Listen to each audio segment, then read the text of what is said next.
Hello all, this is Khushboo, Economics Faculty at KAMARAJ IAS Academy.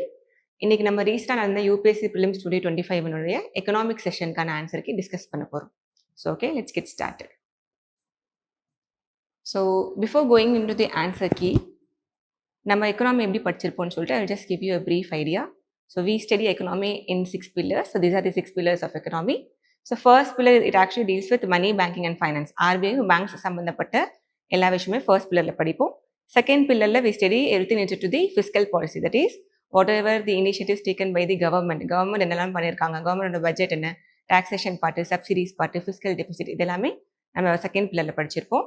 Third பில்லரில் we study about international economics, அதாவது balance of payments, current account deficit, அப்புறம் IMF என்ன பண்ணியிருக்காங்க, world bank என்ன பண்ணியிருக்காங்க, world trade ஆர்கனைசேஷன்ஸோட policies என்ன, இது எல்லாமே நம்ம தேர்ட் பில்லரில் படிச்சிருப்போம். தென் in the fourth pillar, we actually study about the sectors of economy.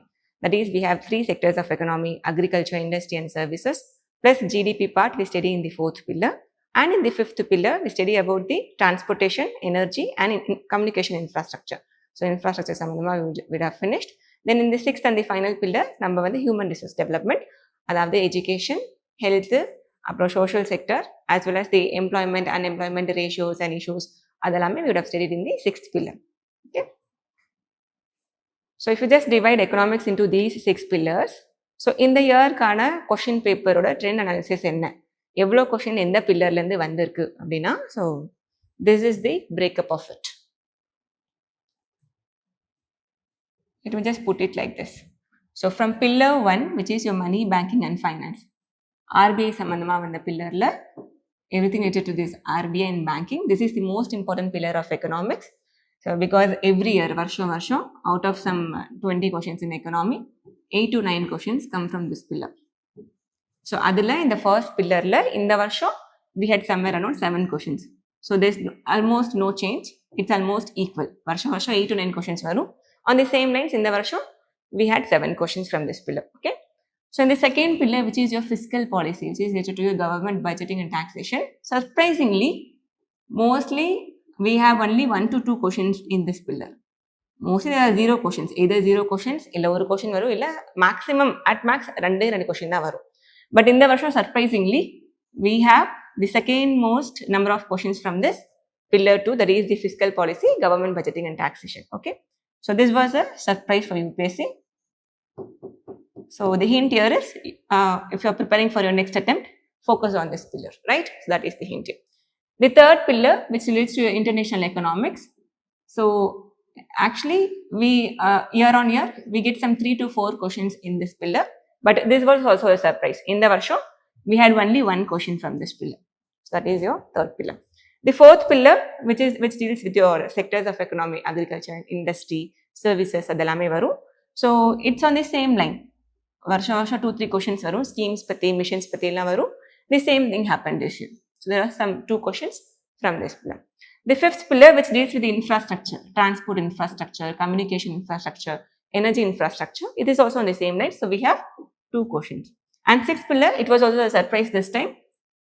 So every year or 1 or 2 questions on the schemes of the education sambandhamana schemes, health sambandhamana schemes pati UPSC keep on asking, but in the varsho, so surprisingly we had 0 questions. And the seventh one, like others, which are kind of like outside the syllabus அப்படின்னு சொல்லிக்கலாம். So அந்த மாதிரி இந்த வருஷம் எந்த கொஷினுமே கிடையாது. So like 0 questions from that. Okay. So this is the breakup. So if you just have to compare அப்படின்னா, so from the first pillar holds a higher weightage. We have almost 7 questions from the first pillar. Then the second pillar holds the next most important session, that is the fiscal policy. We have almost 6 questions. மீதி எல்லாமே kind of we have some 1 or 2 questions in each pillar, right? So now let's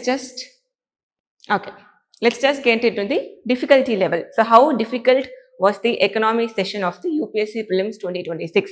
அப்படினு பார்த்தோம்னா, if you just compare to previous years அப்படின்னா, so if you just compare to your 2023, so 2023 UPSC history the most difficult question paper, right? So அந்த வருஷம் cut off it went somewhere around like 75 வரையும் cut off போனது, right? So if you just compare to 2023, it was an easy paper. Economic session வந்து ஈஸியாக இருந்தது அப்படின்னு சொன்னாங்க. And if you just compare to 2024, it was actually on the similar lines of 2024. Now how do I define this as easy and difficult அப்படின்னா, let me just put it like this. So 2023 out of the total questions, some 17-18 questions economic கேட்டிருப்பாங்க, only 5 questions were actually coming from the routine sources and routine textbooks. Static partல இருந்தோ இல்ல routine the important current affairs இருந்து வந்திருக்கும். அந்த மாதிரி 5 question தான் solvable இருந்தது. And in 2024 out of the some 19-20 questions, 11 questions were actually very easy and solvable. The same thing happened this year also in 2025 prelims also. There were like the number of easy questions. If you just see here, so easy solvable questions which can be easily solvable from the regular classes and current affairs PDF அப்படின்னா it's somewhere around 11 questions. And number of questions which are kind of like 50-50. 50-50 அப்படின்னா என்ன? You're kind of confused.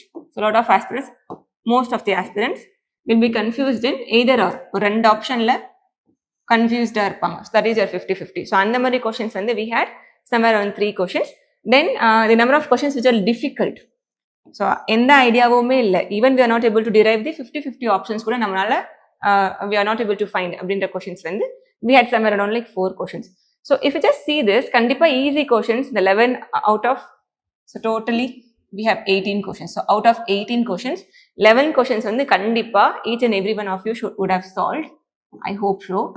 And in the within the 3 questions out of this 18, the 3 questions of 50-50, even if you have guessed in 3 questions, there are a lot of possibility that either at least one would have been right. And the 4 questions are the difficult questions. So this is where you have to be attentive. So it's always better to skip difficult questions. Difficult question la vandu risk edukkiradhu, it can actually kind of backfire. So in the mari 4 questions in edu vandu difficult questions, so you have to identify them, and it's always better and advisable to skip those difficult questions. Okay, so this is the breakup of the difficulty level. So okay, so let's start solving the questions. So as usual, we are actually going to start solving pillar wise. Okay, so the first pillar la and the 7 questions vandirukku sonnala. So what are those questions have been solved, we are actually going to see. Okay, we are going to see it pillar wise. So the first pillar deals with the money, banking and finance. RBI oda steps enna pannirukanga, RBI and RBI oda functions enna, appo banks, so banks patti, appo share market patti, idellame vandu நம்ம first pillar la படிச்சிருப்போம். So அந்த மாதிரி first pillar la we have somewhere around 7 questions. So let's just look into each and every question and try to solve them. Okay, so starting from the first question, what does the first question read? In RTGS, the settlement time is instantaneous, while in case of NEFT, it takes some time to settle payments. That is the first statement. Second statement is in RTGS, the customer is charged for inward transactions, while that is not the case for NEFT. The third option is operating hours for RTGS are restricted on certain days, while this is not true for NEFT. So in the வருஷம் current affairs படிச்சுட்டு போயிருந்தீங்கன்னா, economic current affairs பார்த்து போயிருந்தீங்கன்னா, this question was actually a cakewalk for you guys, because recently only what they have did, let's choose a color. Okay, yellow is better, fine, yellow is better. So RBI has actually made this recent changes. enna pannirukanga, so actually both this NEFT and RTGS are nothing but your settlement system, payment system appdi sollirukkalam. They are actually who has devised this system is your RBI da kondu vandirukanga. So the recent changes which RBI has done is this. So RBI enna pannirukanga, how UPI is free for all, like there are no charges for using UPI. The same thing நம்ம வந்து NEFT RTGS க்கு பண்ணலாம்னு சொல்லிட்டு RBI has brought these amendments. So there is no charge. So charge ன்னு போட்டுருவாங்க, this becomes wrong. There is no charge. Plus one more change which RBI has brought is 24/7 operation. So முன்ன எப்படி இருந்ததுன்னா, there was a lot of restrictions on the number of days in which you can actually do this NEFT and RTGS payments. அது மேல there were a lot of restrictions. But after this recent changes, so it's kind of like 24/7 payment. நம்ம எப்போனாலும் NEFT RTGS use பண்ணி bulk money வந்து we can actually pay to a receiver. Okay, so these are the changes. So by this logic, this becomes wrong, this also becomes wrong. Okay, so is the first statement right? Okay, this is obviously right. இதுல எந்த சேஞ்சஸும் RBI வந்து பண்ணல, this is right. So RTGS, it is instantaneous payment, while NEFT, it actually takes time. The time is actually up to 30 minutes. NEFT la neenga காசு அனுப்பிச்சீங்கன்னா it takes up to 30 minutes for the payment to be settled, whereas RTGS la அனுப்பிச்சீங்கன்னா it's instantaneous. And we have some more differences between NEFT and RTGS. So let's just look into it. So what will be the option? So if you just this is wrong and this is also wrong, so your answer will be A11, right? Okay, so this slide is from our class. So we had 3 types of payment and settlement system. One is your RTGS, NEFT and IMPS. So just see, so both your RTGS and NEFT are actually, they are introduced by your RBI. Whereas your IMPS, it is also a payment system. It is an initiative of your NPCI, right? And then what is the amount limit? So RTGS, instantaneous payment is only. So this is mostly used by your businessman. Businessman, it's kind of like a boon. This is for the businessman, it's kind of like a boon. And see the amount limit, RTGS has a higher amount limit, up to crores, some thousands of crores for you can actually send using RTGS. Whereas that is not the case in NEFT. NEFT வந்து நம்மள மாதிரி ஆளுங்களுக்கு, retail users, சரியா? That is why it takes some 30 minutes. The settlement is not instant like RTGS, and we have a limit on the amount we can send, up to 10 lakhs is the limit. Okay, so IMPS is also there, you can just go through it. And this is the recent amendment. It is like all 3 of them are available for 24/7, and all 3 of them are actually free of cost. There is no charge. So by this means, I have just put this question. Yeah, so this question I have just put it into easy because this was recently in your current affairs. Okay, so a lot of you guys will be able to solve it. Right. So going to the second question, which was a difficult question, obviously. UPI சம்பந்தமா UPSC வந்து a lot of questions UPSC has asked in previously கேட்டிருக்காங்க. But lot of times UPI ஓட features தான் கேட்பாங்க. UPI னா என்ன, UPI ஓட benefits என்ன அப்படின்னு சொல்லிட்டு UPI ஓட features தான் UPSC கேட்டுட்டு இருந்தாங்க. இவ்வளோ ஃபேக்சுவலா வந்து இதுவரை யூபிஎஸ்சி கேட்டதில்ல. So this is first time UPI பற்றி இன்னும் டீட்டெயிலாக எந்தெந்த கண்ட்ரீஸ்ல யூபிஐ பேமெண்ட் வந்து அக்செப்ட் பண்றாங்க அப்படின்னு சொல்லி கேட்டிருக்காங்க. Okay, so we have this list of countries. If you just see, இன்னும் நம்ம டீப்பா யூபிஐ பற்றி படிச்சோம்னா, so this is the list of countries which accept payments in UPI. So 7 countries. So since this question has been asked 2025ல கேட்டிருக்காங்க, that means இந்த 7 countries-ஓட name வந்து you guys should be able to prepare it before appearing for your 2026 prelims. So what are these 7 countries? Okay, let's just draw India's map.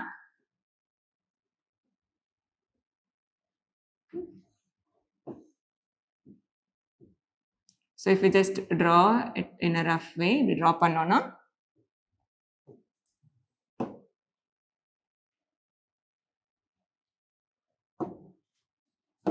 So our neighbor countries la yarella accept பண்றாங்க? Nepal accepts, right? So Nepal accepts UPI. Then even Bhutan accepts UPI. So there is a catch here. நம்ம neighbor countries la Nepal, Bhutan, அப்புறம் ஸ்ரீலங்கா, இவங்க 3 பேர் தான் accept பண்றாங்க. Bangladesh is still not accepting UPI, and Pakistan is still not accept. Pakistan obviously won't accept UPI. That's a different case altogether. So Bangladesh accept பண்ணல, Pakistan accept பண்ணல, மியான்மரும் accept பண்ணல. Right? So நம்ம neighbor country la Bhutan is there, Nepal is there, and Sri Lanka is there. Okay, so then, so apart from neighbors தாண்டி போனோம்னா, which are the other countries அப்படின்னு சொல்லிட்டு, if I just have to make some contentions அப்படின்னா, so inga, so just come here. So on your eastern side you have this small country Singapore. Okay, so Singapore also accepts payments in UPI. And on the western side, so where? Here. So African border. So here you have this big continent Africa. So here you have Mauritius.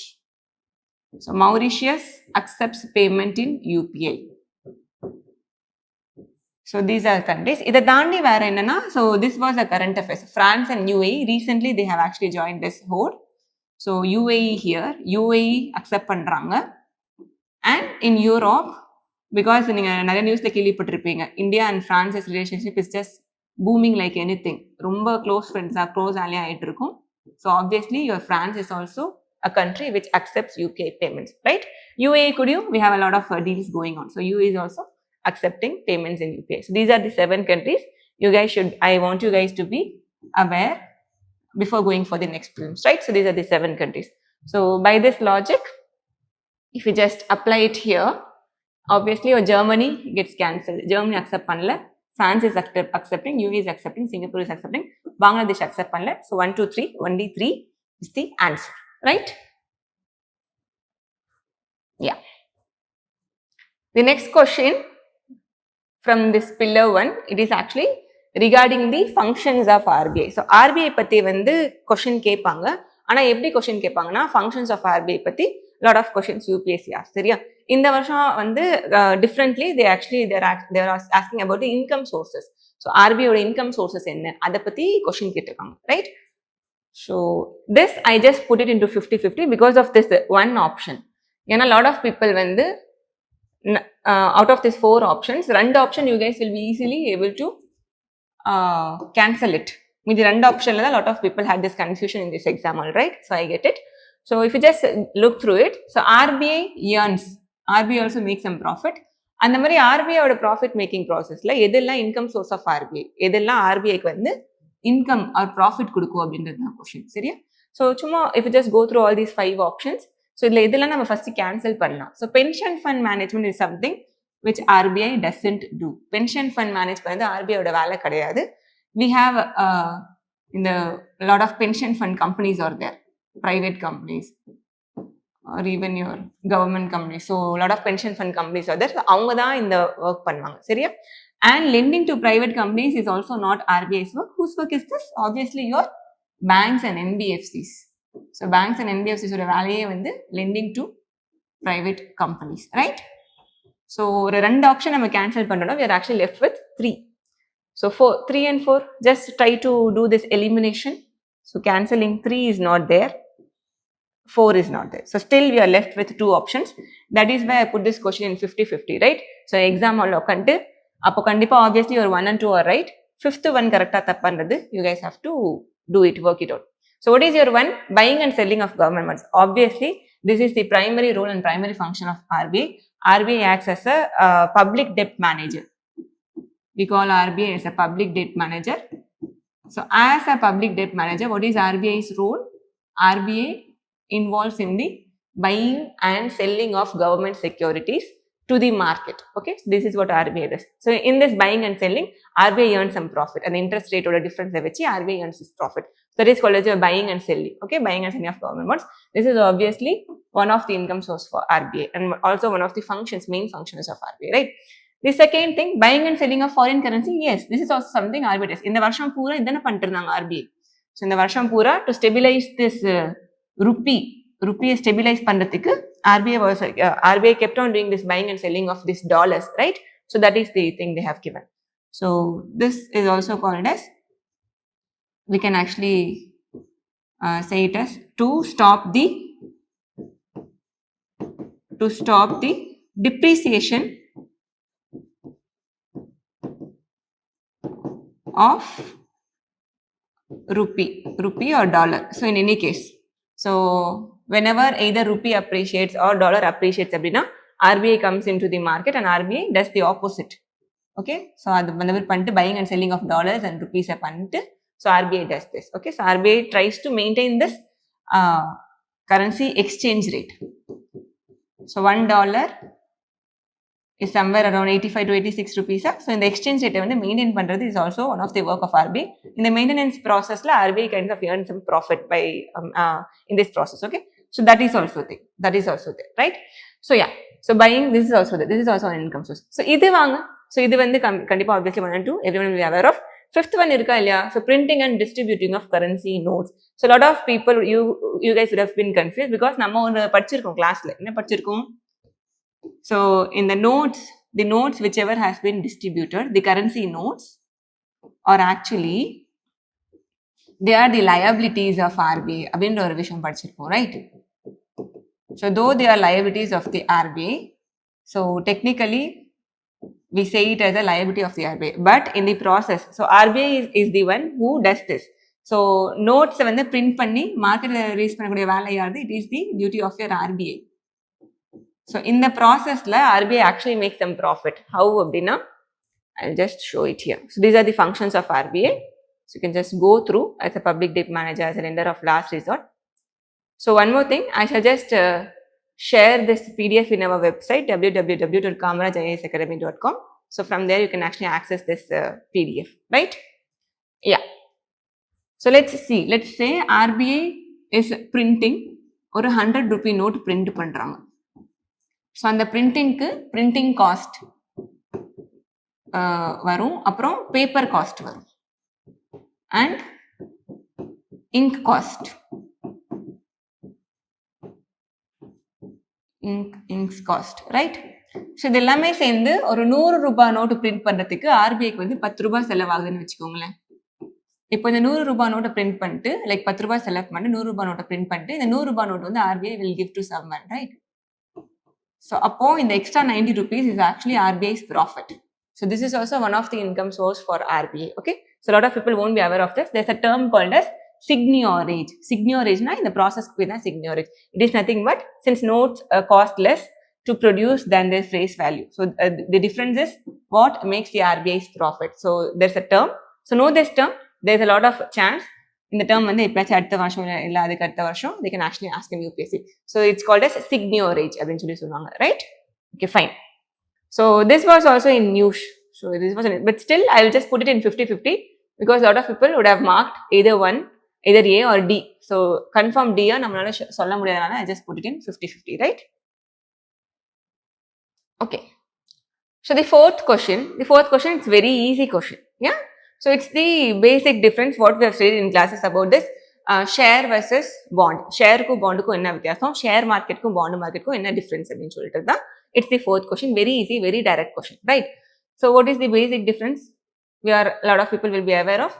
So share vandu namakku theriyum it's risky compared to your bond. Bond is safer nu solvanga.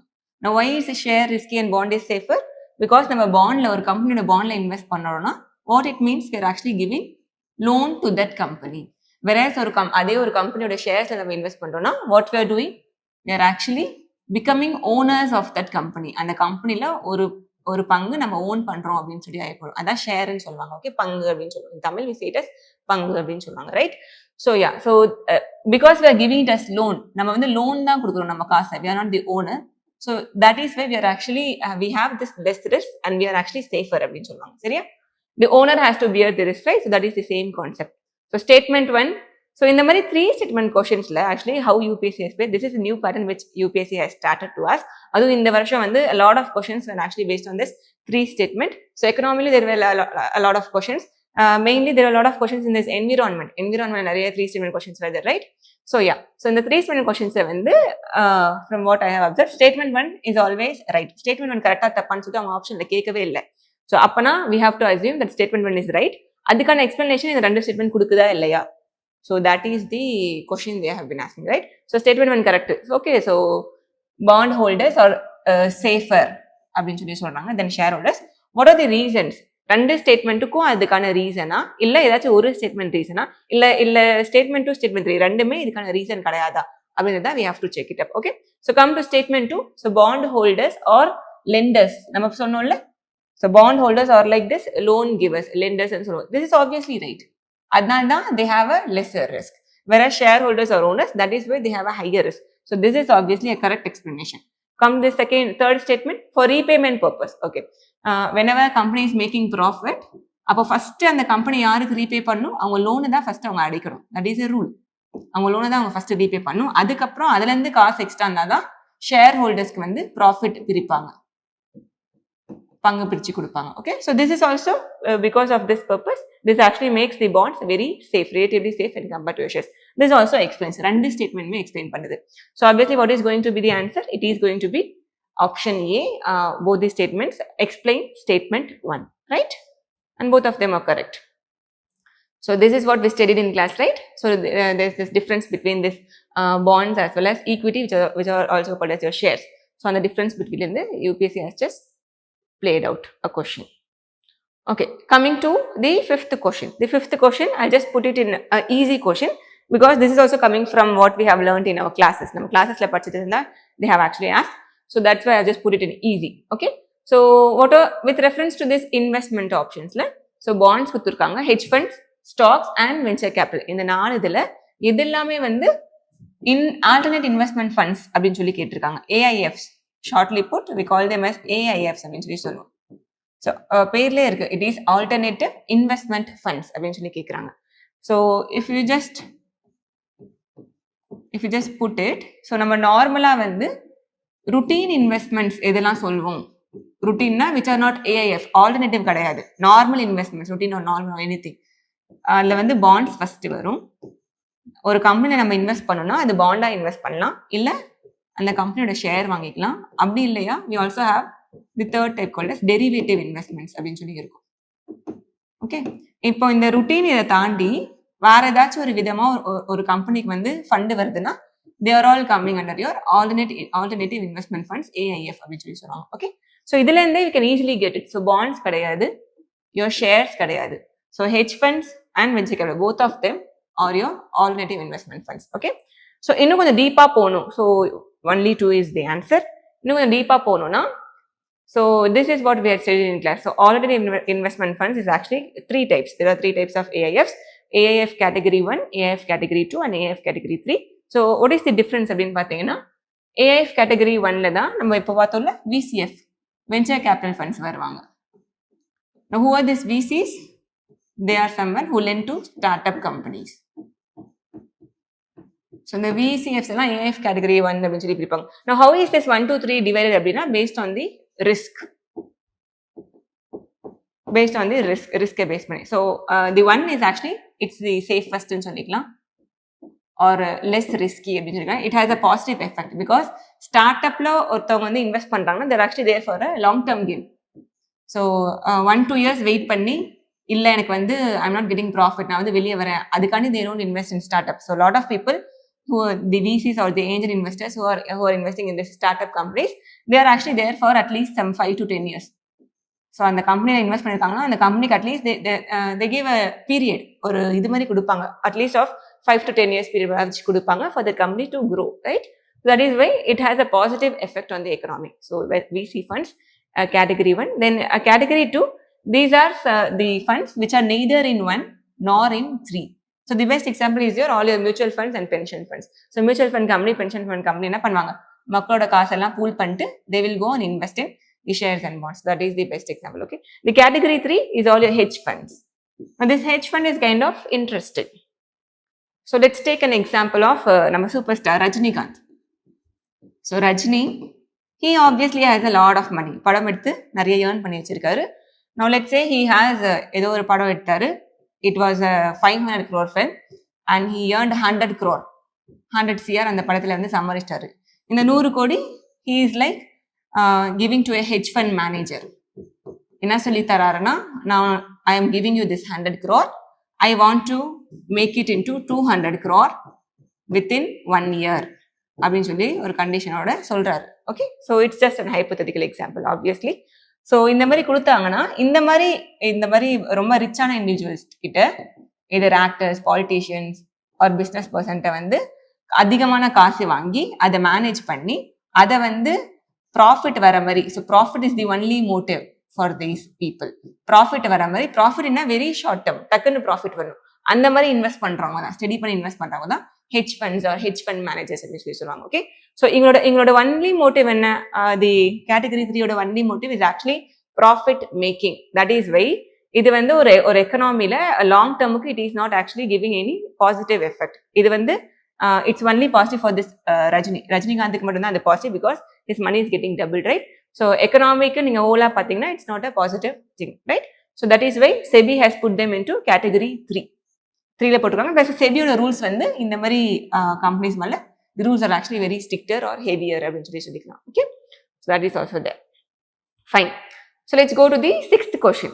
So the 6th question is it is also, I had put it in an easy question, but lot of people you would actually argue with me, ma'am இது ரொம்ப கஷ்டமா இருந்தது, how are you putting it in easy அப்படின்னா there's a catch here. So this question is a classic example of presence of mind in UPSC. Okay, presence of mind and smartness அப்படின்னு சொல்லிக்கலாம். Okay, so this is a classic example for that. So just to see this first statement, India accounts for a very large portion of all equity option contracts. Option is the thing here.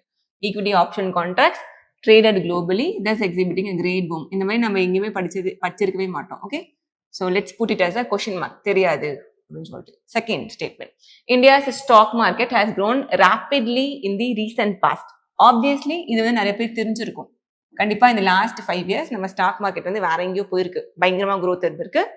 But இது தெரிஞ்சிருக்கா, even at sometimes ஹாங்காங்கோட stock மார்க்கெட்டை வந்து நம்ம overtake பண்ணியிருக்கோன்றது I definitely guarantee நிறைய பேருக்கு தெரிஞ்சிருக்காது. So this is also we are putting it a question mark. சரி, okay, ரெண்டு statement வந்து தெரியலன்னு சொல்லிட்டு you guys should not skip, go and read the third statement. Okay, what this the third statement is saying, there is no regulatory body either to, okay, before going to third statement, we just see first statement, there is a term called as option. Notice this option அப்படின்னு சொல்லி பார்த்துருவோம். So options is nothing but, wait a minute. So this is what, this we are already studied, right? So investment la, if you just see this capital market, we have primary market and secondary market. In secondary market la, equity, share market, இப்போ நம்ம படிச்சோம். அப்புறம் debt, bond market. So share, there are three types of routine investment: share market, bond market, and derivative market. அப்படின்னு சொல்லி படிச்சோம்ல. This derivative market is nothing but, it has a lot of subsets. Commodity market அப்படின்னு சொல்லிக்கலாம். Okay, அப்படின்னா என்ன? இதோட, it is not like your share or bond market. இதோட value எங்கேருந்து வரும்? It is like a paper but which has a value from an underlying asset. ஒரு asset வச்சு ஒரு வேல்யூ இருக்கும். அந்த அசெட் வந்து என்னன்னாலும் இருக்கலாம். It can be gold, it can be even grain of rice, so it can be even a bag of rice, அந்த மாதிரி. ஸோ எனி அசெட், ஏதாச்சும் ஒரு அண்டர்லைங் அசெட்டை வச்சு ஒரு மார்க்கெட் ரன் ஆகுது, that is called as your derivative market. அப்படின்னா என்ன அர்த்தம்? It actually derives its value from an underlying asset அப்படின்னு சொல்லுவாங்க. இந்த in this market, in this derivative market, we actually have an option called as options. We actually have something called as options. What is this options? So for time being, இப்போதைக்கு options அப்படின்னா it's nothing but it is kind of like an insurance ன்னு சொல்லிக்கலாம். Okay, so insurance மாதிரி இந்த மார்க்கெட்டில் ஏதோ ஒரு விஷயம் ட்ரேட் ஆகிட்டு இருக்குன்னா, இது கன்ஃபார்மாக நீங்கள் நெக்ஸ்ட் ஃபியூச்சரில் வந்து இந்த பேமெண்ட்டில் கொடுப்பீங்களா மாட்டிங்களா அப்படின்றதுக்கான இன்சூரன்ஸ் தான் ஆப்ஷன்ஸ்னு சொல்லுவோம்.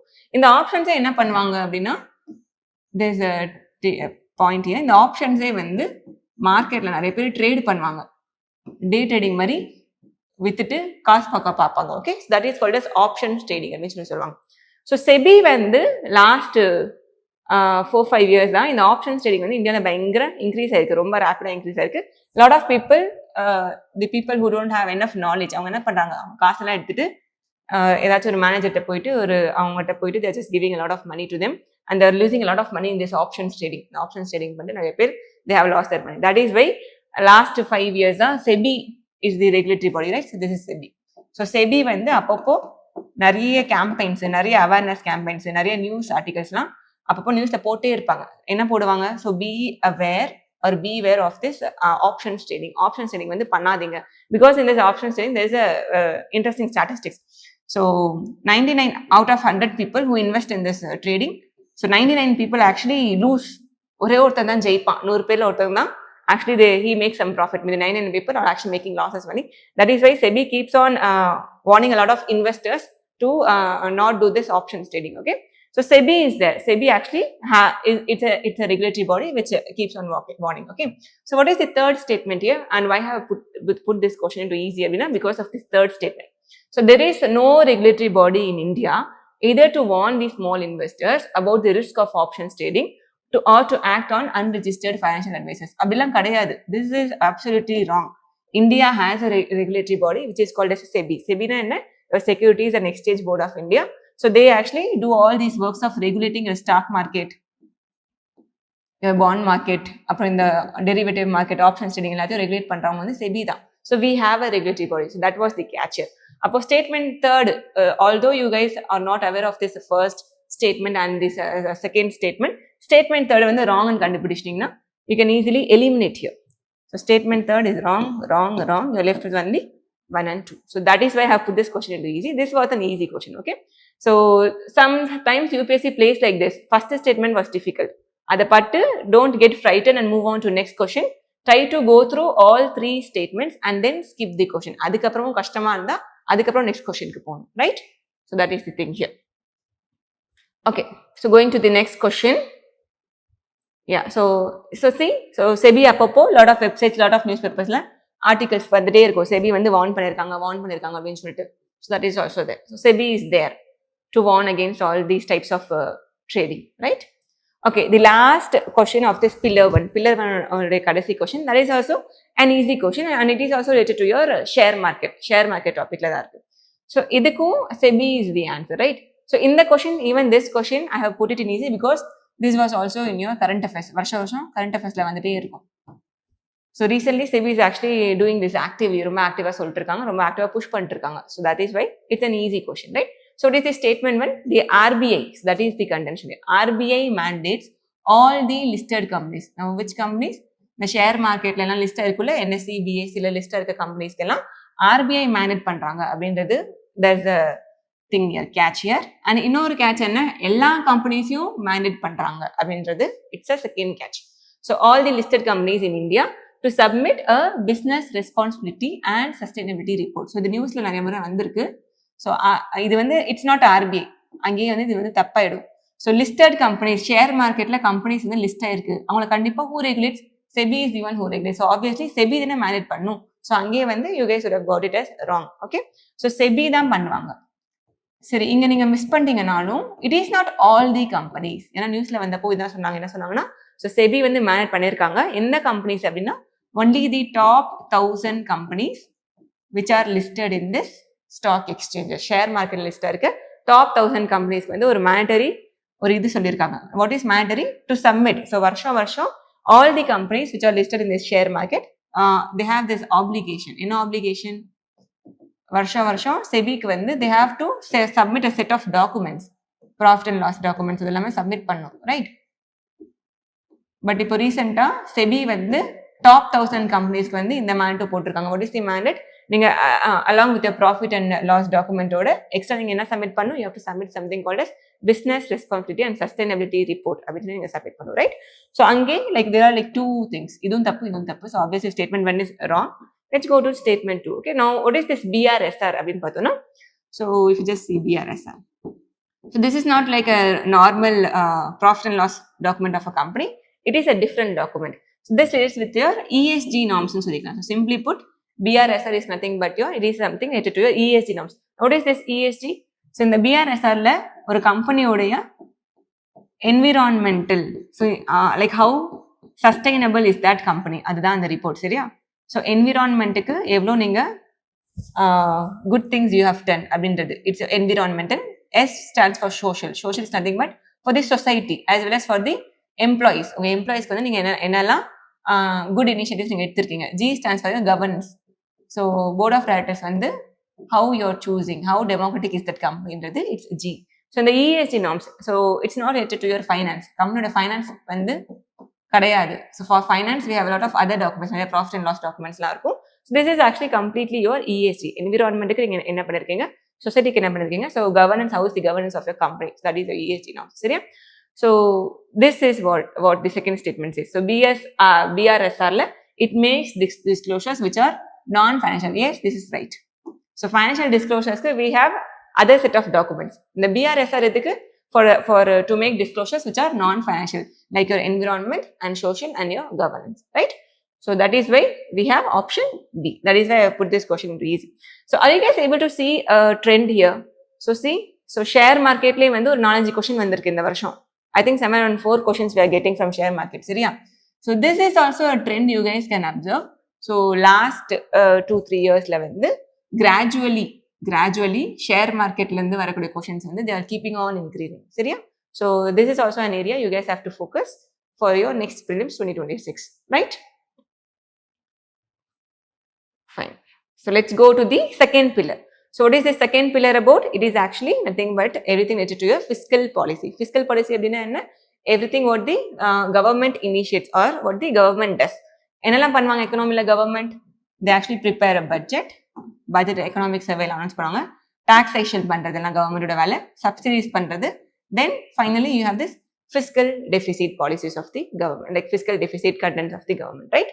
So coming on to this, so interestingly in the varsham we have somewhere around 6 questions from fiscal policy alone. Okay, this is a very interesting phenomenon because varsham only 1 or 2 questions will be there, but this year we have 6 questions.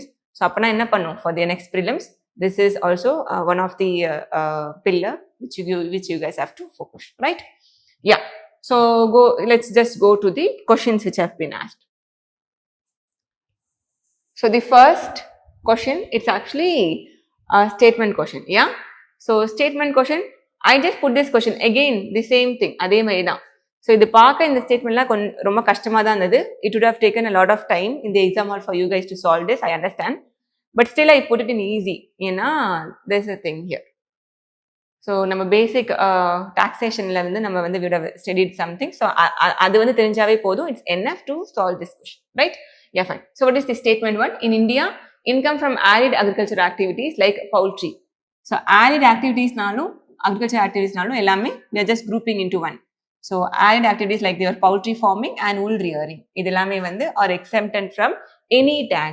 So kind of next word எந்த டாக்ஸுமே அது மேலே யாருமே போட மாட்டாங்களா அப்படின்றது it's a thing. So it's nothing but, so simply put, agriculture plus allied மேல tax இருக்கா இல்லையா? Do we have any tax on them? So that is the question they are asking. In our class லையும் படிச்சிருக்கோம். We just discuss shortly, right?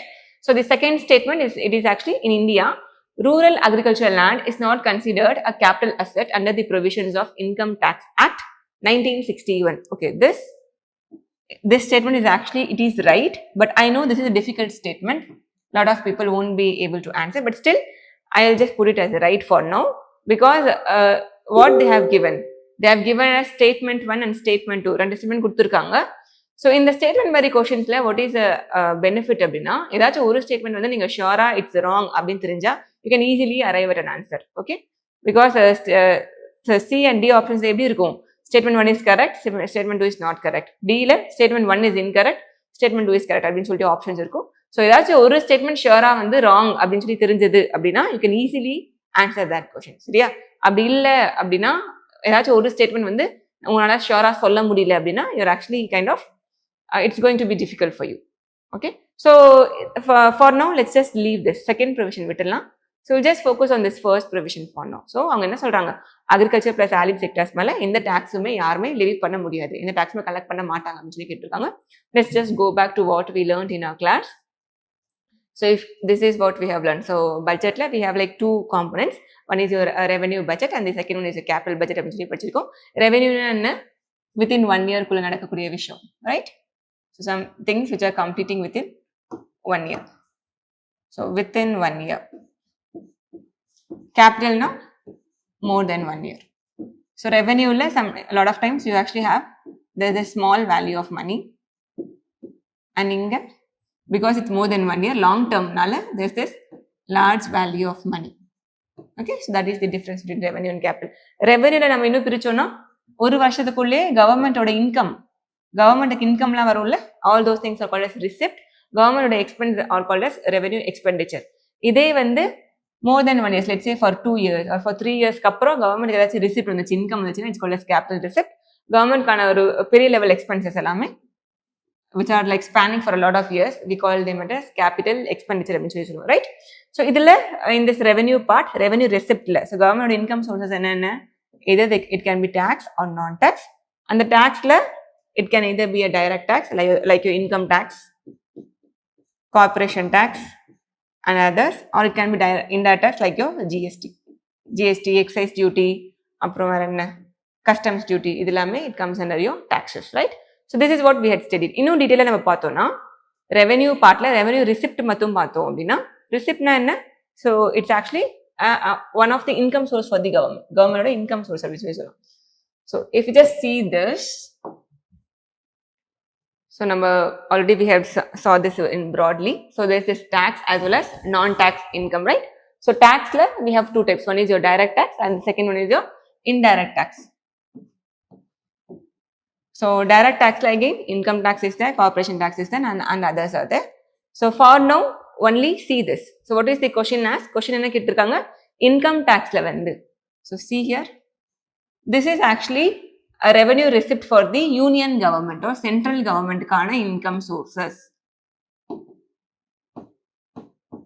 Okay, so central government kana income sources la central government vandu ella மேலயும் income tax போடலாம், except only one, agriculture மேல central government வந்து income tax collect பண்ண முடியாது. சரியா? But there's a catch. நம்ம கீழே என்ன படிச்சிருப்போம், அக்ரிகல்ச்சர் இன்கம் டாக்ஸ் வந்து யார் கலெக்ட் பண்ணலாம்? The state government can collect the income tax on agriculture. அக்ரிகல்ச்சர்னா it's everything, agriculture plus allied activities. So இந்த பவுல்ட்ரி ஃபார்மிங், wool rearing கொஸ்டினை கேட்டிருக்காங்கல்ல, ஸோ அது மேலே it's not like there's no any tax அப்படிலாம் கிடையாது. We have a tax system which can be levied by the state government. State government வந்து can collect taxes from these activities, right? That was a catch here. So by that means the statement 1 becomes wrong. So coming to your capital gains. So capital gains, it is also one form of direct tax. Capital gains tax அப்படின்னு சொல்லி சொல்லுவோம். So now what is this capital gains tax? It is nothing but ஏதாச்சும் ஒரு நீங்க capital வச்சிருக்கீங்க, for let's say property வச்சிருக்கீங்க, land வச்சிருக்கீங்க. If it's a normal land, இது வந்து நீங்க வந்து விக்கிறீங்க. If you're just selling this in a market, இது மேல you earn some profit. And the profit மேல government can collect a tax that is called as capital gains tax. If it's a normal land, government can collect. If it's an agricultural land, government can't collect. Okay, so that is the catch. அதான் questionல கேட்டிருப்பாங்க. That is why statement 2 becomes right, statement 1 becomes wrong. So obviously, what is the option here? Statement 1 is not correct. Option D. Statement 1 is not correct, but statement 2 is correct, right? Okay, let's go to the next question. So same இதே differentiation வச்சு we have the second question. அதே taxation partல இருந்து. So we have the statement question. What is the first statement? Capital receipts create a liability or cause a reduction in the assets of the government. Okay, so capital receipts na என்னன்னு கேட்டிருக்காங்க. பட்ஜெட்ல நம்ம பார்த்தோம்ல, we saw this revenue receipt and revenue expense as well as capital receipt and capital expenses. So அதெல்லாம் capital receipt பத்தி கேட்டிருக்காங்க. Okay, so for the first one is capital receipt either create a liability or cause a reduction in the assets of the government. சரியா? So that is the first line. Second is borrowings and disinvestment or capital receipts. Okay, this is also again about your capital receipts. The third is interest received on loans create a liability on the government. This is something we will see at last. சரியா? So interest received on loan creates a liability on the government. Let's just first, I have put this also in easy because it can be easily solved. So exam hall la konjam porumaiya paathu solve panni can be easily solved because we already did this in our class. நம்ம classல படிச்சிருக்கோம், right? From the routine sources and books நீங்க படிச்சிருப்பீங்க. So it is easily solvable. So the same இதே மாதிரி ஒரு பாக்ஸை போட்டோம்னா capital receipt, this is what I taught you guys, right? So what it does, இப்போதைக்கு for now just know this. So either it increases the government's liability. ஒரு விஷயம் வந்து கேபிட்டல்னா என்ன சொன்னேன், பல்கா வருது and it is also coming for a longer period of time, 2 years 3 yearsக்கான ஒரு receipt வருது, பல்கா ஒரு இன்கம் வருது. ஸோ அந்த பல்கான இன்கம் வந்து எப்படியெல்லாம் வரலாம். So let's just do this differentiation. So either government can receive this bulk income by means of borrowings, loan-ஆ வரலாம், loan-ஆ like that, and that loan can actually either from within India or from outside countries. This is a different convention. Or என்னன்னா this is debt creating and then we have this non debt creating. சரியா? So அதில் எப்படி பல்கா காசு வரலாம் கவர்மெண்ட்டுக்கு. Let's say government has a share in a government company. ரீசெண்டாக we had this LIC decision. So LIC அப்படின்னு ஒரு கவர்மெண்ட் கம்பெனியில் கவர்மெண்ட்டுக்கு ஒரு 50 லெட்ஸ் சே ஒரு 60% ஷேர் இருக்கு கவர்மெண்ட்டுக்கு. இப்போ ரீசெண்டாக இந்த 60% ஷேர்லேருந்து 7% ஷேர் வந்து கவர்மெண்ட் மார்க்கெட்டுக்கு வித்துட்டாங்க. ஓகே, செல் பண்ணிட்டாங்க.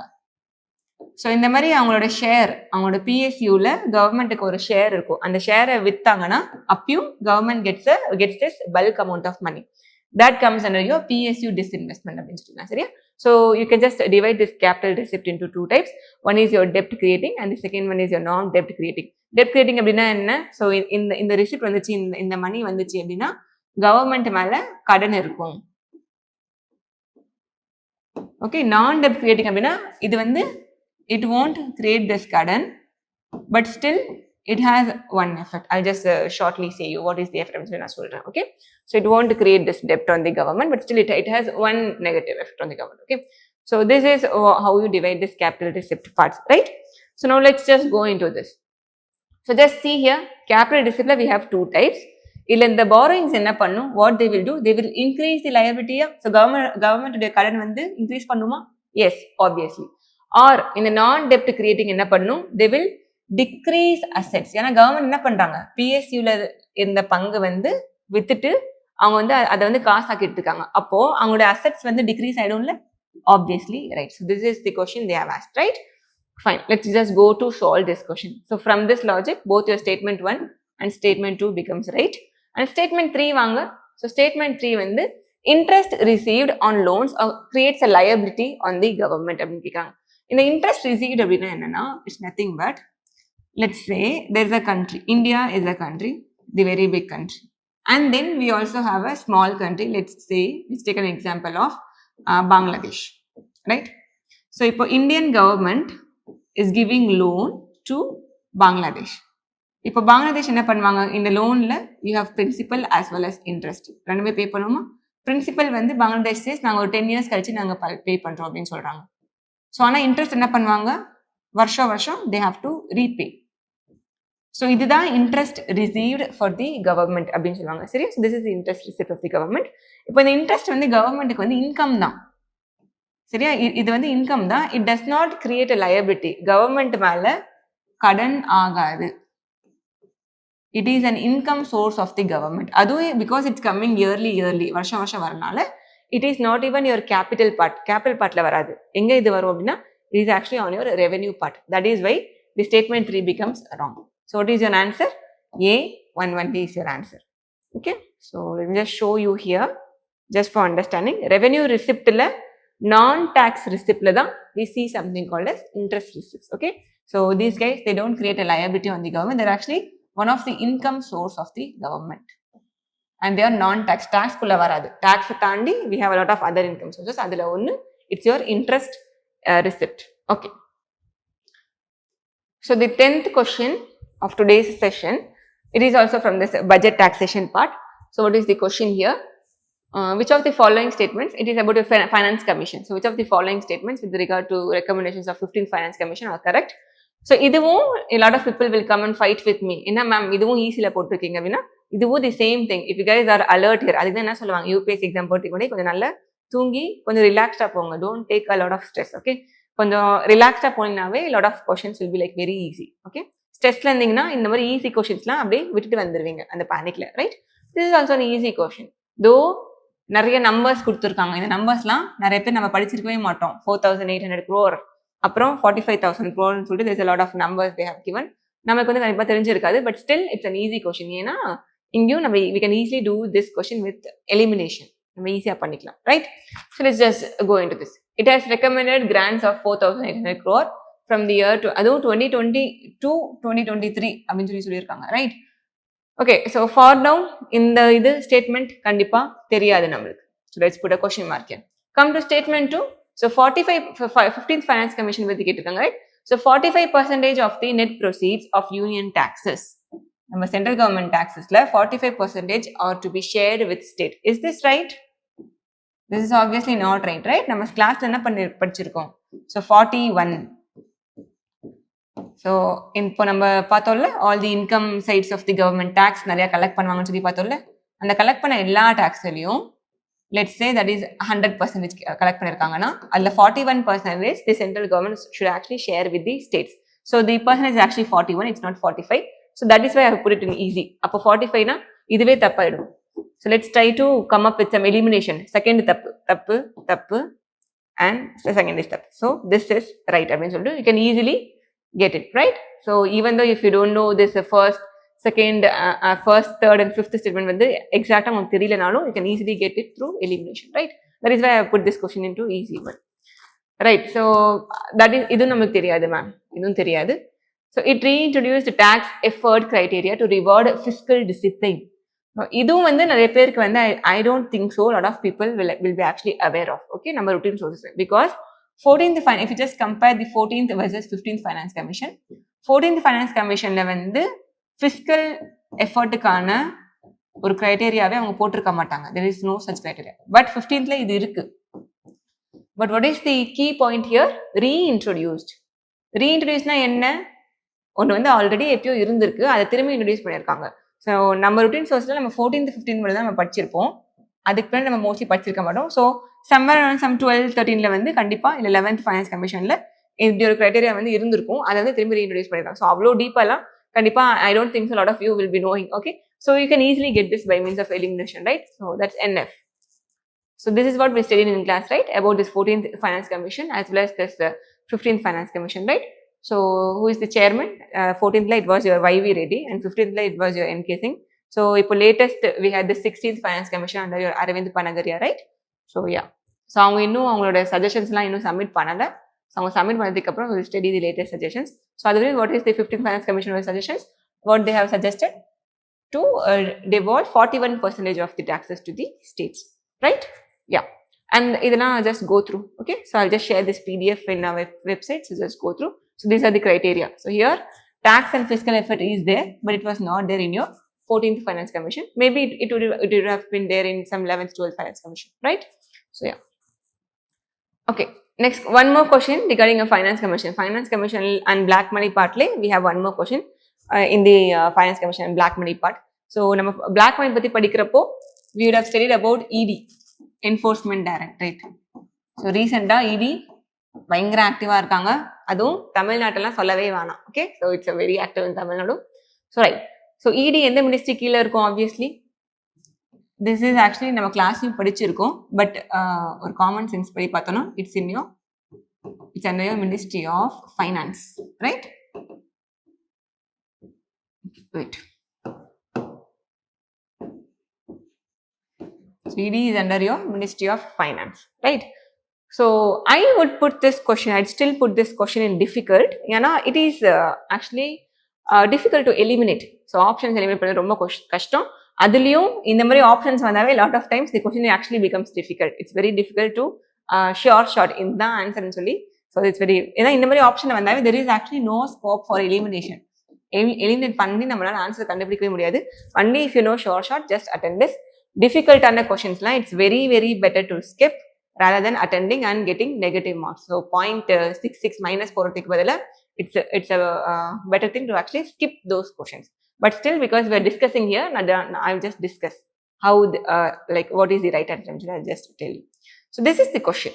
So they have given about this organization, they have given about the functions of the organization and which ministry it actually works in, right? So what is the organization? There is this enforcement that ED பத்தி சொல்லிருக்காங்க. We have ED, we have DRI, Directorate of Revenue Intelligence, and we also have this Directorate General of Systems and Data Management. So இந்த மூணு இருக்கு.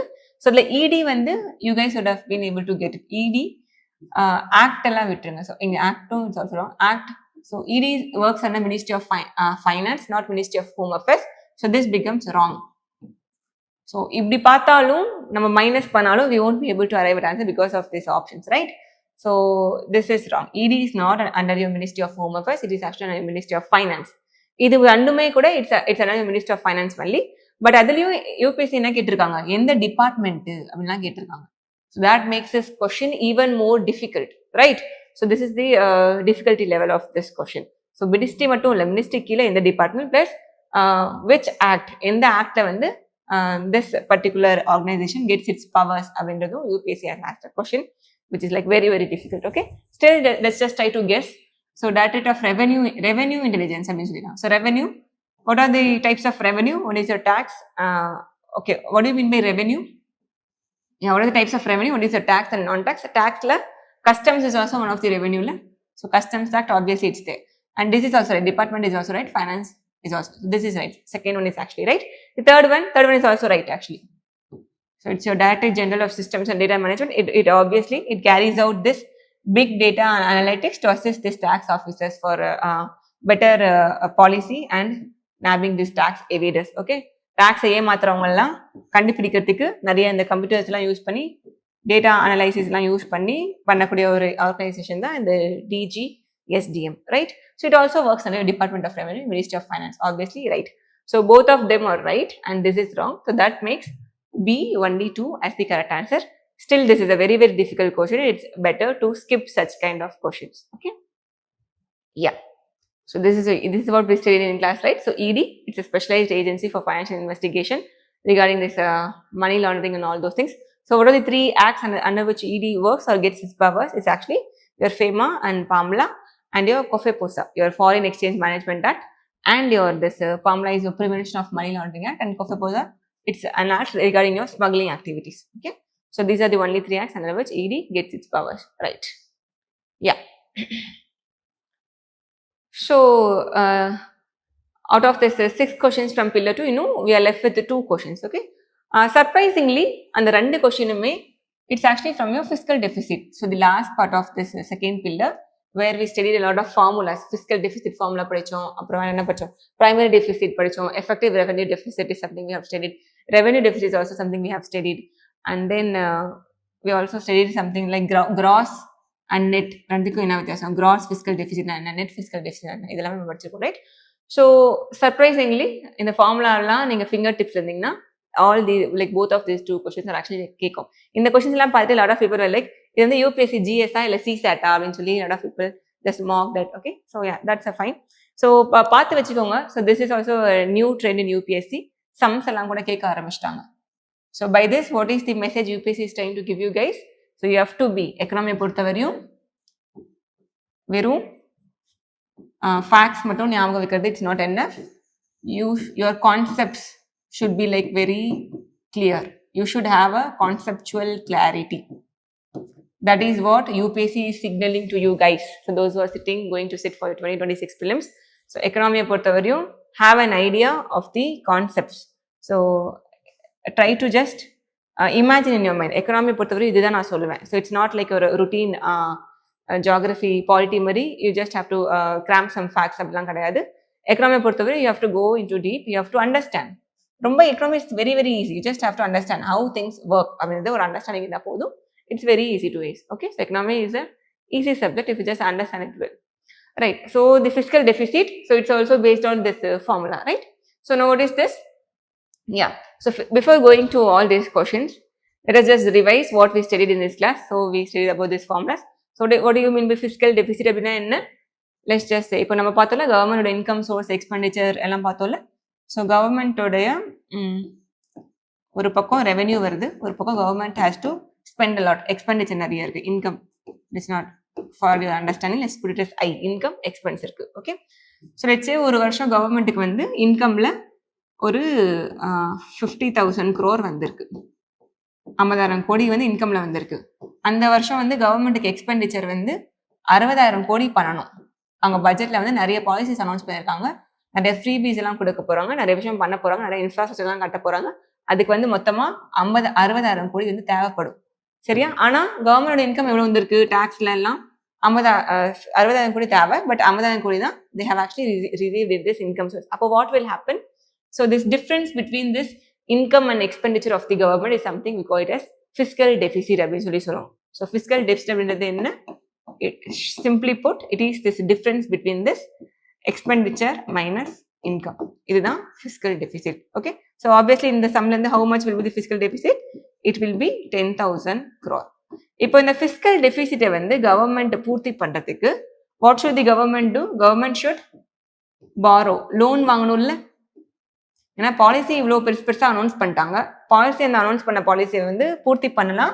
அடுத்த வருஷம் அடுத்த வருஷம் next எலெக்ஷன்ல மக்கள் என்ன பண்ண மாட்டாங்க, ஓட்டை போட மாட்டாங்க. So that is why to fulfil all this policies which government has announced.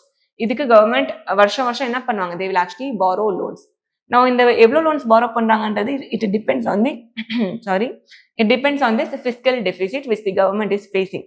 Okay, so in our hypothetical case 10,000 கோடி வந்து கவர்மெண்ட்டை கம்மியாக இருக்குது அப்படின்னா அந்த 10,000 கோடியை government will actually do borrowing.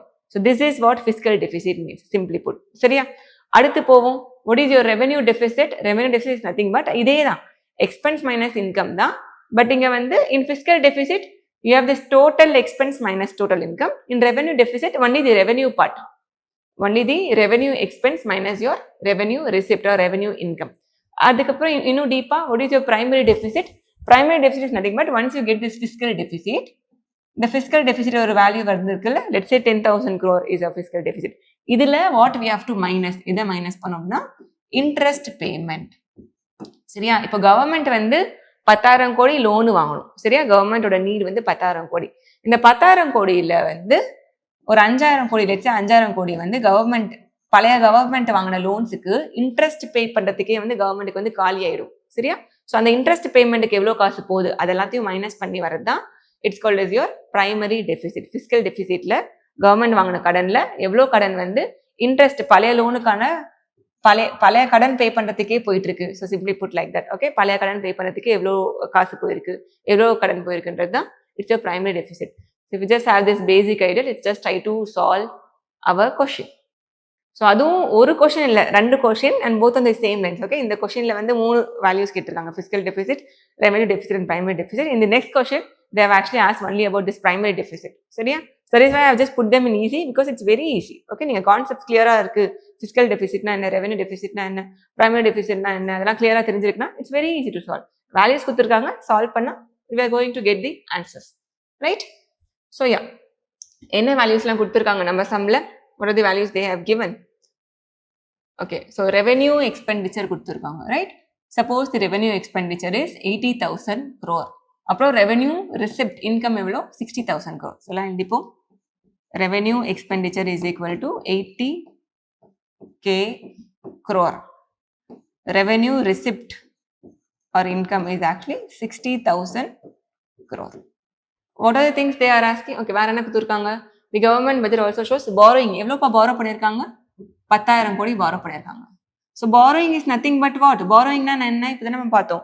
So it's nothing but your fiscal deficit. எவ்வளோ வந்து கவர்மெண்ட்டுக்கு டெபிசிட் இருக்கோ, எவ்வளோ காசு வந்து குறைவா இருக்கோ, அந்த அதுக்கு ஈக்குவல் அமௌண்ட் தான் government will actually go and borrow from the market, right? So borrowing is nothing but your, it is your fiscal deficit. அப்படின்னா என்ன அர்த்தம்? Fiscal deficit எவ்வளோ? It is 10,000 crore. 10,000 crore.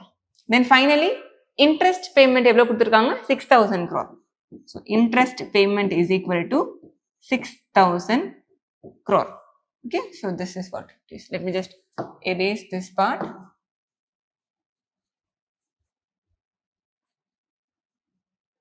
Yeah. So this is the data we have. Now what is the thing they are asking? They are asking what is the first question? Revenue deficit is 20,000 crore. Correct?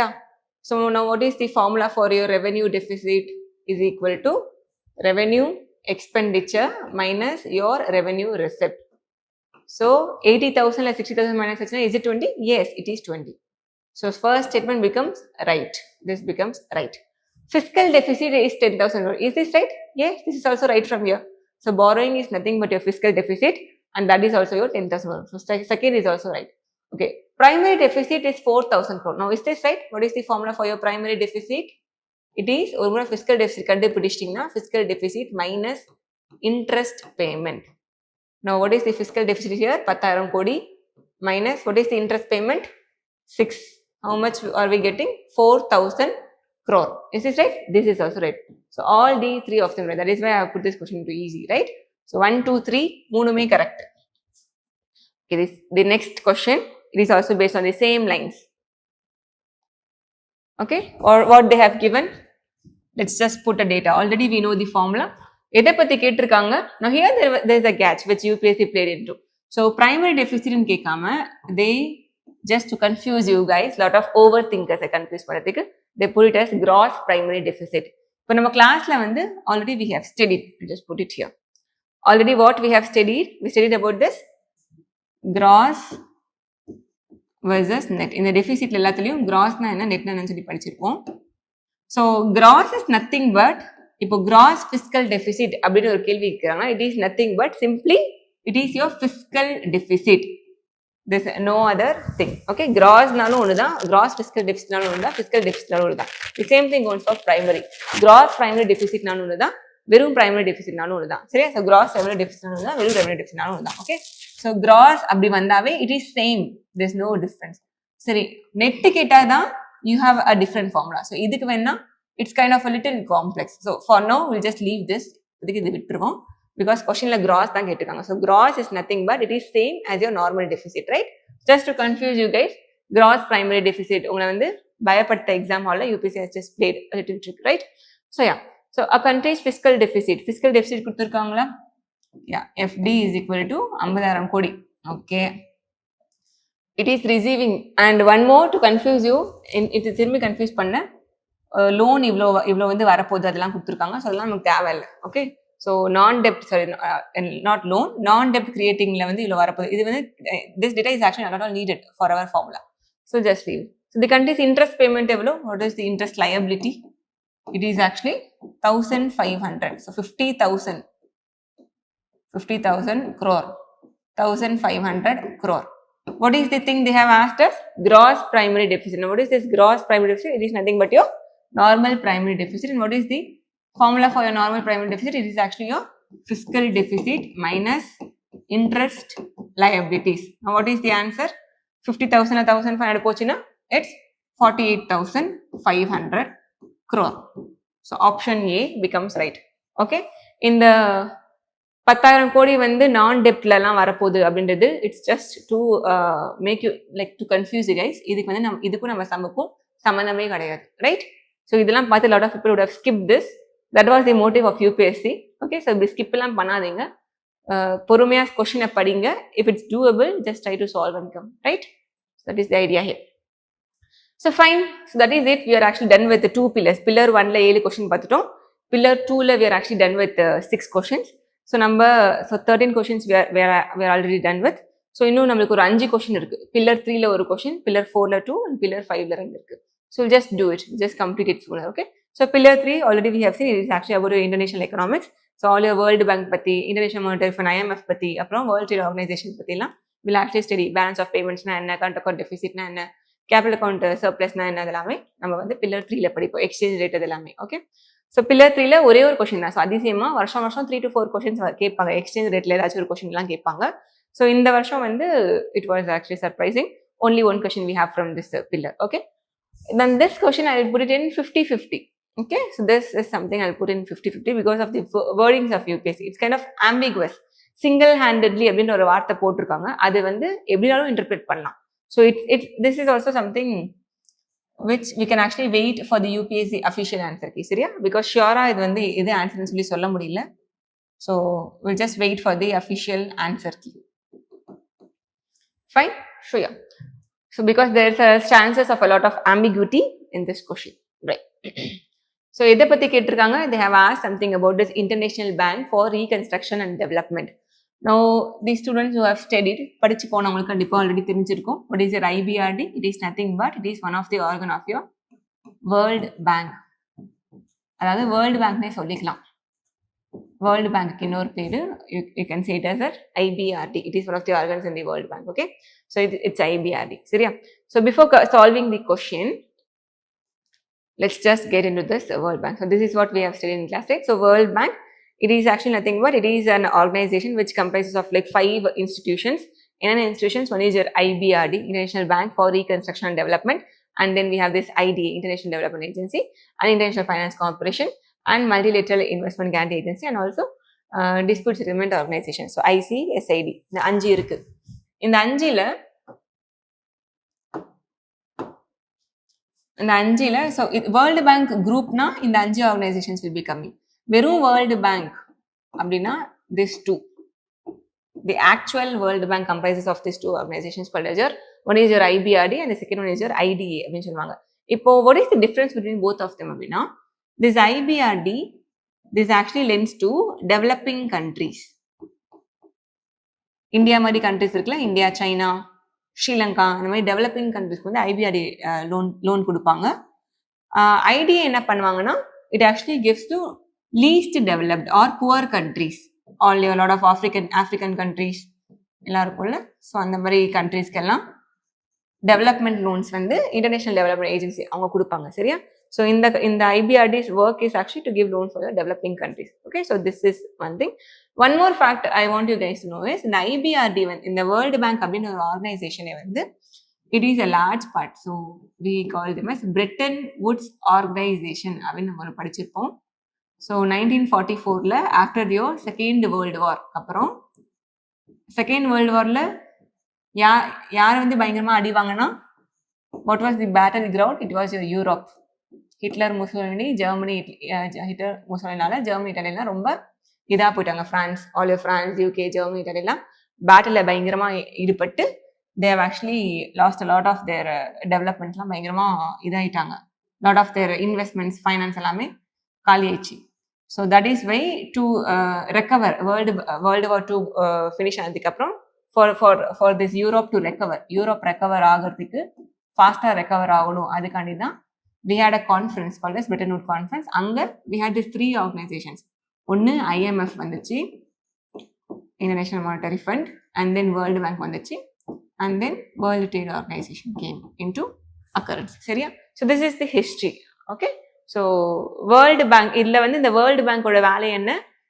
This Europe which actually which have been battered because of this second world war, இதை வந்து திரும்பி rebuild பண்ணும்.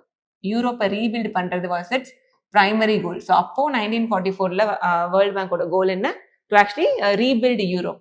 But இப்போ திரும்பி யூரோப்ல என்ன ஆயிட்டாங்க, திரும்பி rebuild ஆகி திரும்பி வந்துட்டாங்களே. ஸோ இப்போ now what they are doing, they are actually kind of expanded their operations.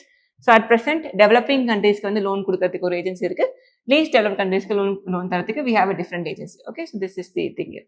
So now with this information, let's try to solve this question.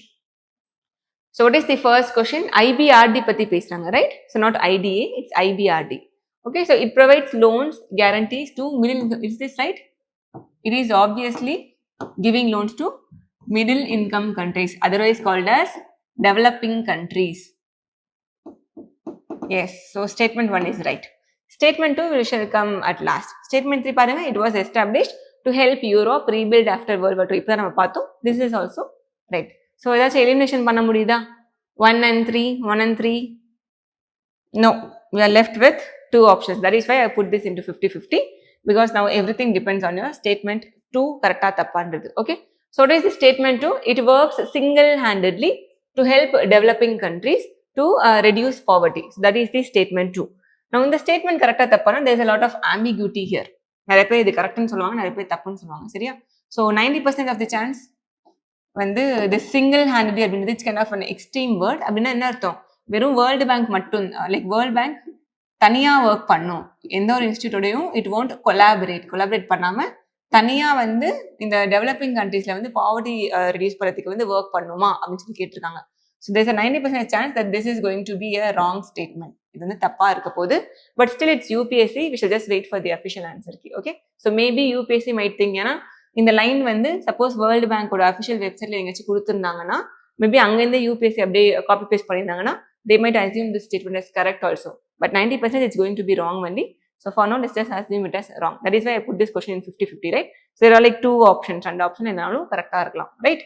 So it would have confused you guys in the exam hall. Statement 2 is wrong, so only C is the correct answer. Yeah. Okay, then the fourth pillar, which is nothing but it includes all your sectors of economy, in which we studied about this agriculture பத்தி படிச்சோம், then industry and services, and also about GDP. அதெல்லாம் நம்ம படிச்சோம், right? So அதுல நம்மளுக்கு இந்த யூபிஎஸ்சியில் அக்ரிகல்ச்சரில் ஒரு question கேட்டாங்க, அண்ட் இண்டஸ்ட்ரியில் ஒரு கொஷின். Agriculture it's very easy question. What we studied in பட்ஜெட்டில் ஒரு ஸ்கீம் பற்றி படித்தோம், அப்படியே எடுத்து காப்பி பேஸ்ட் பண்ணி UPSC has just asked. Okay, இண்டஸ்ட்ரியில் they have asked a difficult question, ஒரு டிஃபிகல்ட் கொஷின் கேட்டிருக்காங்க. So just see. Okay, so the question in agriculture, it reads like this. So this was about your Rashtriya Gokul Mission. Now what is this Rashtriya Gokul Mission? The same exam, the same thing what we have studied in our budget class la padichomla. So adeyda. So this is why they say economics la budget and economics survey sometimes plays a lot of important role, because in the mari questions in the you have a lot of questions directly coming from this budget and economic survey part. Okay, so this is why budget and economic survey is important. So Rashtriya Gokul Mission was in this budget 2025, right?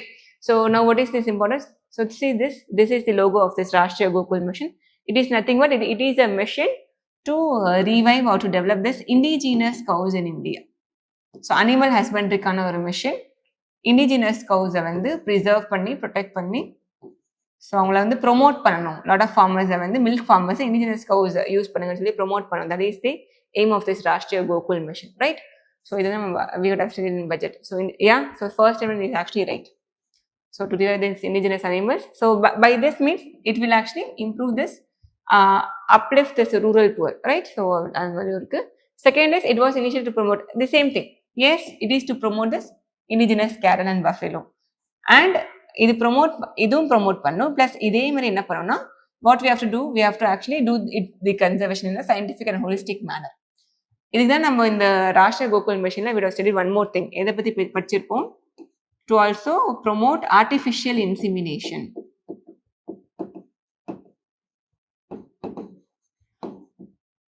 அதான் இந்த scientific and holistic manner அப்படின்றது. Okay, so both of them are right. So both 1 and 2 is the right answer. That is why this is an easy question, because directly from the budget part. So this is a Rashtriya Gokul Mission, so to promote this indigenous bovine breeds. And number இன்னொரு விஷயம் படிச்சோம் இல்ல, if you guys remember, we also studied about this Maitri. Now who are these Maitris? இந்த artificial insemination promote பண்ணோம்ல, IVF. So இந்த IVF வந்து promote பண்றதுக்கு train ஆன ஒரு வாலண்டியர்ஸ்ன்னு சொல்லிக்கலாம். Group of volunteers. கவர்மெண்ட் என்ன பண்ணுவாங்க, இவங்களை கூப்பிட்டு ஆர்டிஃபிஷியல் இன்சிமினேஷனில் வந்து ட்ரைனிங் கொடுத்துருவாங்க. And they will kind of volunteer and work in this rural villages la work panni they will help the cow farmers to do this artificial insemination in cows, right? So these are nothing but like our ashas, and ashas anganwadi workers la irupanga. So avangala mari we have this new group of volunteers called as your by3s. Okay, so that is also there. Nama padichu. Then industry part, it's a very very difficult question. So for all the difficult questions, options அப்படிதான்ப்பா இருக்கு. There's no scope of elimination. Obviously, options make it even more difficult to answer. So for all the difficult questions, it's always better to skip the questions rather than attempting and getting this 0.6 minus 0.66, right? So what is the question they are asking industry-ல? Industry-லயும் அதே தான்ப்பா. Organization அது எந்த ministry கீழ இருக்கு. இதெல்லாம் this is not humanly possible because there's a lot of ministry Indiaல. அந்த ஒரு ministry-ல there's a lot of organization working. அந்த ஒன்னொன்னும் நம்ம ஞாபகம் வைக்கணும்னா it's not humanly possible. So இந்த மாதிரி questions it's always better to skip. Okay, so routine UPSC வந்து was actually asking easy organizations like if you just see this PYQs, tea board பத்தி கேட்டிருப்பாங்க, coffee board பத்தி கேட்டிருப்பாங்க, rubber board பத்தி கேட்டிருப்பாங்க. இந்த மாதிரி அக்ரிகல்ச்சர் சம்மந்தப்பட்ட போர்ட்ஸ் எல்லாம் கேட்டிருந்தாங்க. ஸோ அக்ரிகல்ச்சர் சம்மந்தப்பட்ட boards so okay fine, sorry. So இந்த மாதிரி போர்ட்ஸ்லாம் கேட்டிருந்தாங்க. So it was very easy to answer such type of questions, right? So yeah, so but இந்த வருஷம் ஒரு டிஃப்ரெண்ட்டாக ஒரு இது just to have like put a lot of pressure on you guys. So UPSC வந்து have asked different types of words. So we just try to solve this. So though it's advisable to skip such kind of questions, but still since we are discussing the answer key, I'll just solve it for you guys. So National Automotive Board, so பேரில் automotive அப்படின்னு இருக்கு அப்படின்னாவே என்ன, it is not your Ministry of Commerce. If this is wrong, it is actually under your Ministry of Road Transport and Highways. And a choir board, what is this choir?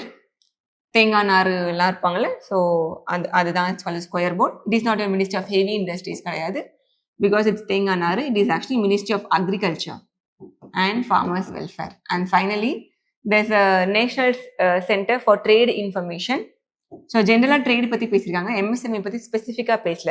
So it is not a ministry of MSME, micro small medium enterprise கிடையாது. It is actually ministry of commerce and industry. Okay, so மூணுமே தப்பு. அப்போ what is your option? Your answer is D, none. So none is correct, but still it's advisable to skip such kind of questions. Okay, we are reaching the final part. So the final part regarding infrastructure. So infrastructure la what we would have studied about a lot of this transport infrastructure, energy, அப்புறம் communication infrastructure நம்ம படிச்சிருப்போம். இதுல இந்த வருஷம் UPSC question வந்து 2 prelims question கேட்டிருக்காங்க. ரெண்டுமே it's actually from your energy. One is your normal energy and second one is your renewable energy. So RE la there is a lot of focus. நீங்க science and டெக்ல நிறைய பார்த்துருப்பீங்க. ஃபுல்லா at least some 2 to 3 questions are actually regarding your EV and batteries. So renewable energy is the hot topic. So prepare accordingly, right? So yeah, so RE. Okay, let's just go into this first question. The first question about this Petroleum and Natural Gas Board பத்தி கேட்டிருந்தாங்க, right? So this is obviously hands down the very very difficult question. ஏன்னா petroleum and natural gasக்கு ஒரு board இருக்கு. So a lot of difficult questions are actually, can you just see a pattern? நிறைய board வச்சு தான். So நம்ம பழைய ஒரு question பார்த்தோம்னா நேஷனல் ஆட்டோமேட்டிவ் போர்ட், இந்த போர்டு கொஸ்டின்ஸ் தான் நிறைய கேட்குறாங்க, சரியா? So it's not actually possible. There's a lot of boards in India. எல்லா போர்டும் நம்ம ஒன்று உட்காந்து படிக்கிறது it's not possible. So it's advisable to skip such kind of questions. Okay, still we shall just try to solve this. இப்போ இந்த கொஸ்டினை வந்து lot of people would have taken a chance. Okay, so no, don't take such chances unless you are sure. Don't try to attempt questions, right? நிறைய பேர் வந்து எல்லாம் like it feels like everything is correct ma'am, so அதனால் நான் all 4 போட்டு வந்துட்டேன் அப்படின்னு சொல்லியிருப்பீங்க. அப்படி போட்டவங்கலாம் it's -0.66. Fine. So what is the correct answer here? So there is a board in India called as petroleum and natural gas board which is working in a country. So the catch here is, கொஞ்சம் டீப்பாக இந்த போர்டை போய் நம்ம படித்தோம்னா we get to know it this is a regulatory board. It regulates, சரியா? So எதை regulate பண்ணோம்னா only the downstream process. Only the downstream process மட்டும் தான் ரெகுலேட் பண்ணும். What are the downstream process? இப்போ ஒரு industry இருக்கு அப்படின்னா we have 2 types of process. One is your upstream and the second one is your downstream process அப்படினு சொல்லுவாங்க. So upstream process அப்படினா என்ன? Everything related to your production. Downstream process na என்ன? ப்ரொடக்ஷனுக்கு அப்புறம் ஒரு பொருள் ப்ரொடியூஸ் பண்ணுறோம், அதுக்கப்புறம் மார்க்கெட்டிங், அப்புறம் வேறு என்ன டிஸ்ட்ரிபியூஷன் இது எல்லாமே. So everything etc. So all these things. What can we sell? Refining, storage, petroleum இருக்குது. ஸோ refining, storage இது எல்லாமே வந்து downstream processing after your production. So இதில் இந்த petroleum and natural case regulatory board வந்து அப்ஸ்ட்ரீம் ப்ராசஸை வந்து ரெகுலேட் பண்ணாது. It regulates only your downstream processing. That was the catch here. Very difficult to answer. So better to skip. Okay. So அப்படி நம்ம பார்த்தோம்னா production negated. This also negated. So only your 2 and 3. So only 2 is the correct answer. Right. So the last and final question of today's session. It is also regarding energy, renewable energy sambandhama or question. So this is a 50-50 question. Okay. Though I will say 50-50 ஈஸியும் சொல்லிக்கலாம், but still I have put it in 50-50 because ஒரு exact numbers கேட்டாங்க. Okay, so இந்த scheme lot of people will be aware of. So யாரெல்லாம் இந்த current affairs படிச்சிங்களோ you guys will be aware of. So போன பட்ஜெட்டில் அனௌன்ஸ் பண்ண scheme, it's announced in this previous budget. there's a scheme called as PM Surya Ghar Muft Bijli Yojana அப்படின்றது. It's nothing but it is actually, where shall I write? I should just write here. So it is nothing but to install rooftop solar. So நம்ம வீடெல்லாம் இருக்குல்ல, so வீடு மேலே solar panel install பண்ணி தரணும் ஃப்ரீயாக, so that the home is able to make free electricity. So that is what this scheme is about. Okay. So what is this government saying? So இது நிறைய நியூஸ்லாம் நீங்கள் பார்த்துருப்பீங்க. ஸோ போன பட்ஜெட்டில் நிறைய பெருசாக பேசினாங்க. 1 கோடி வீட்டுக்கு மேலே ரூஃப் டாப் சோலாரை வந்து நம்ம பண்ணுன்றது தான் what's the government aim, right? So so by this thing first is obviously right. So 1 crore households, 1 crore households. Second is also right because இது வந்து சோலார் எனர்ஜி பற்றி பேசுகிறாங்க. ஸோ ஆப்வியஸ்லி எந்த மினிஸ்ட்ரி வருவாங்க? Ministry of new and renewable energy. This is also right. Okay, the point is here in third. Okay, so third la there is an exact number. என்ன நம்பர்னா 3 lakhs plus skilled manpower generate பண்ணுமா. lot of people exam la confuse ஆயிருப்பீங்க. இது 3 lakhs இல்ல 1 lakh இருக்கலாமா இல்ல 2 lakhs கூட இருக்கலாமா அப்படின்னு சொல்லி lot of people would have been confused. சரியா? So that is why I have put this question in 50-50. So the thing is, this is also correct. Yes, so this was also one of the content of this scheme. In the scheme la this was also something which was mentioned in that official document of the scheme. Okay, so by this we are actually coming up with answer 1, 2 and 3. That is the answer, right? So yeah, that's it. We have finished this discussion part. I hope all of you guys have found this session really helpful. And so to download this PDF of whatever we have discussed, so just visit our website. It is www.kamaraj IAS academy.com. So I'll just share this PDF in our website. You guys can just go into this website and download it. Okay, so yeah, thank you.